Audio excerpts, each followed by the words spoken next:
పెద్ద మంచి ఇదంతా డ్రామాలా కనిపిస్తుండదా నీకు? నీ బిడ్డకే కాదు, ఏ ఆడబిడ్డకిటైనా మా ఆయన ఇట్టానే కాపాడతాడు. అది ఆయన నీతి. మానవ లేకుండా ఏం జన్మయ్యా నీది? శివలే పెద్ద సినిమా చూసి మాట్లాడినా నువ్వు గుమ్మలు ఉండప్ప.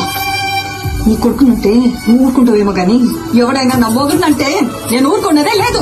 ఇంకా ఎంత సాధిస్తారా? ఇంటి పేరు ఇంటి పేరు అని ఎవరికి కావాలని ఇంటి పేరు పెళ్ళైనోడికి కావాలా ఇంటి పేరు? మా ఆయన పేరు చెప్పుకొని ఊరు ఊరిగా బతుకుతాంటాయి.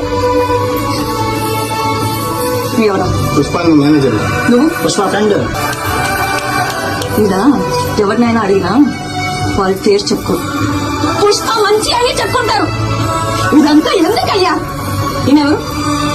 పుష్పాలన్నా ఇది నా మొగడంటే. యో, పుష్ప అంటే పేరు కాదు, పుష్ప అంటే బ్రాండ్.